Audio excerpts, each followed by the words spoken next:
Il y a des milliards d'années, l'univers tel que nous le connaissons était rassemblé en un point. N'existait à part cette singularité que le néant. Mais un jour, celui-ci explosa, ainsi fut créé tout ce que nous connaissons aujourd'hui. Ce Big Bang est la cause de tout. Sans lui, rien n'aurait existé, ni toi, ni moi, ni la Terre. Il en fait beaucoup trop. Osamu Tezuka! Il en fait pas assez. Merci. Yo, c'est Haru, et aujourd'hui, on parle de la nouvelle île au trésor. La nouvelle île au trésor, si tu n'as pas compris avec l'introduction, on va parler du Big Bang du manga, de l'origine de tout cet art. Mais qu'est-ce que ce manga? La nouvelle île au trésor est un one-shot du dieu du manga Osamu Tezuka. A savoir que ce n'est pas la première fois que j'aborde un manga de Tezuka. Si vous allez sur le site de Mangallery, vous pourrez retrouver une vieille critique écrite que j'avais faite sur ce manga, l'histoire des trois Adolphes. Je vous mettrai le lien dans la description, mais si je peux vous résumer ce manga en une phrase, je vous dirais que c'est un chef-d'œuvre et que vous devez absolument le lire.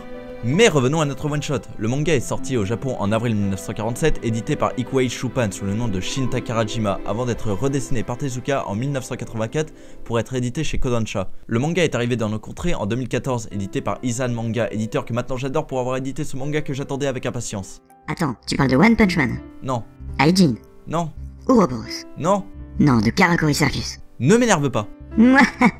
Comme tu l'as compris, on va être obligé de parler de la remasterisation. Pourquoi je ne parle pas de la première édition? Tout simplement parce qu'elle est presque introuvable au Japon, alors tu crois que moi, un pauvre français, pourrais la trouver? Maintenant, tu voudrais que je te parle du manga? Eh bien, tu vas devoir attendre un petit peu, car avant de parler du manga en lui-même, je vais te parler de ce qu'il représente. Et pour ça, un petit cours d'histoire s'impose. Nous sommes en 1947, alors que le Japon se reconstruit peu à peu après la guerre, les Akaon, qui sont les mangas de l'époque, se développent grandement. Le problème, c'est que la plupart sont distribués hors des circuits traditionnels, ajouté au fait que certains sont de qualité très critiquable. C'est alors que Sakai Shichima proposa à un jeune mangaka Osamu Tezuka de travailler en duo sur l'écriture d'un manga après que Shichima ait vu les mangas non publiés de Tezuka.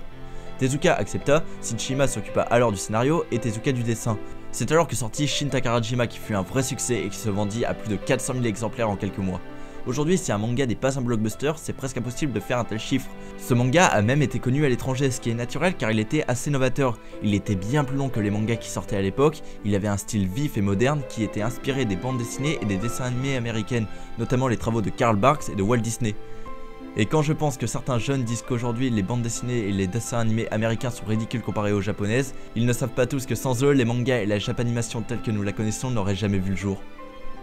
Et j'en entends certains d'ici, mais je connaissais pas Shichima, je croyais que Tezuka était le seul auteur de ce manga. M'aurait-on menti? Eh bien sache que tu n'as pas tout à fait tort, parce que des recherches sur les travaux de Tezuka ont permis de découvrir un manga qu'il avait écrit avant la nouvelle île au trésor et qui ressemble énormément au one shot. Donc il se peut que Tezuka ait joué un rôle plus important qu'on pourrait le croire. En tout cas, on n'a aucune certitude à ce sujet et c'est ça qui fait de ce manga un véritable mythe. Au passage, si tu veux plus d'informations, il y en a à la fin du manga et ça t'apprend beaucoup de choses, c'est super intéressant.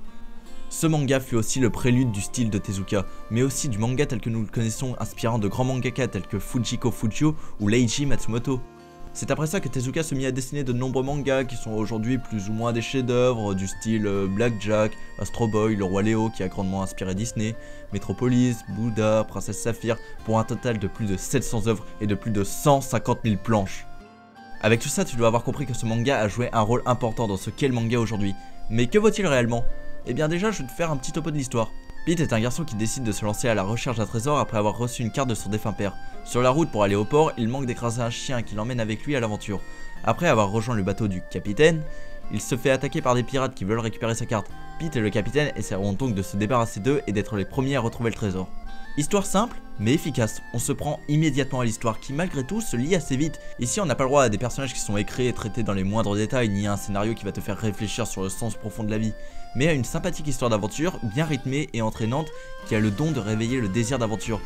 Mais il n'y a pas que ça, cette histoire est aussi très vraie et a des scènes que tu ne t'attends pas à voir dans un manga pour enfants, permettant à des adultes de pouvoir se retrouver dans celle-ci, et ça doit être l'une des raisons de son succès.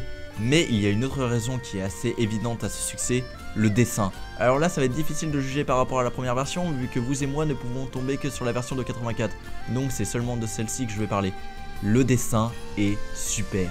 Certaines personnes peuvent se dire, quoi super alors qu'aujourd'hui on a le droit à des dessins comme ça? Eh bien oui, on a le droit à du Tezuka, du style cartoonesque, fluide et dynamique qui te donnerait presque l'impression de voir les cases bouger. Les scènes sont parfaitement structurées et arrivent à faire comprendre toutes les actions au lecteur. Les personnages aussi, bon certains me diront c'est vraiment trop cartoonesque, j'accroche pas. Et c'est là que le tour de force est joué grâce à l'histoire. Le côté cartoonesque de Tezuka lui a toujours permis de jouer sur les actions, mais tu oublies ce style une fois pris dans l'histoire, car il arrive à te raconter quelque chose. Le dessin, c'est lié à la perfection avec les propos, et c'est cette complémentarité qui te fait apprécier ses traits. Alors que conclure sur Shin Takarajima, la nouvelle île au trésor? Tout simplement que c'est une œuvre universelle et intemporelle, et que si tu prends la peine de te replacer dans le contexte historique, tu comprends l'influence qu'il a eu sur le manga. Donc si tu es curieux ou que tu t'intéresses vraiment au manga pour ce qu'il est, un art à part entière, je t'invite à lire La Nouvelle Île au Trésor, mais aussi à découvrir l'ensemble de l'œuvre de Tezuka. Bah voilà, j'ai plus grand chose à dire, je m'excuse pour ceux qui s'attendaient à un gros épisode, mais vu que la vidéo sur Naruto m'avait épuisé et que c'est le 10e épisode, je tenais à faire une vidéo plus légère mais de quand même parler d'une œuvre culte. Je tenais au passage à remercier toutes les personnes qui nous suivent, aussi bien sur YouTube, sur le site ou même sur les réseaux sociaux où il nous arrive de dire quelques bêtises. Et sachez que je suis motivé pour la suite et qu'à partir de maintenant, je vais envoyer du lourd. J'espère que vous apprécierez et d'ici là, j'ai plus qu'à vous dire, allez, c'était Haru, salut!